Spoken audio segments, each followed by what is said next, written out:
A lot of people don't want to pull out a big countertop blender for a quick smoothie. It's bulky, loud, and too much cleanup.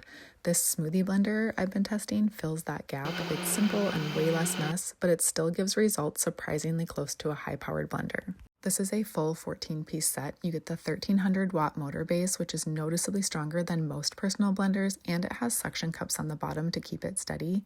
There's the upgraded 6-blade stainless steel setup that helps pull ingredients down efficiently for smoother blends, especially with frozen fruit. Then there are two 37-ounce cups and one 23-ounce cup, plus two leak-proof to-go lids and a regular lid. They also include a handle attachment if you don't want to hold a cold smoothie, which I love, a drinking lip ring, and extra sealing rings. There are plenty of options depending on whether you like to make and drink right away or take it on the go. Here's how it handles just a classic frozen fruit smoothie: frozen strawberries, frozen banana, and milk.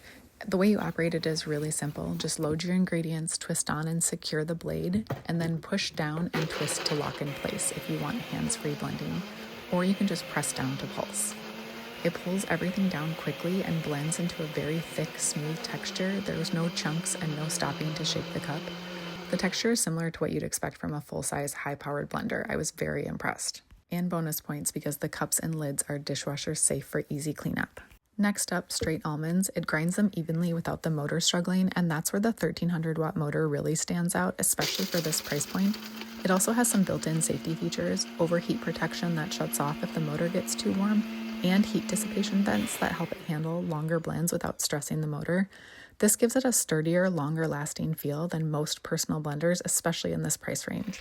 Straight ice is always the toughest test for a personal blender. Using the pulse feature, it does break the ice down, but the texture isn't completely uniform. Some pieces get almost snow-like and others stay a bit chunkier. It definitely crushes the ice, just not with the perfectly even consistency of a full-size countertop blender. Of note, it does work fantastic when the ice is mixed into smoothies or drinks, though. So if you're looking for a compact blender that offers power and versatility at a great price point, plus easy cleanup, this is a great choice.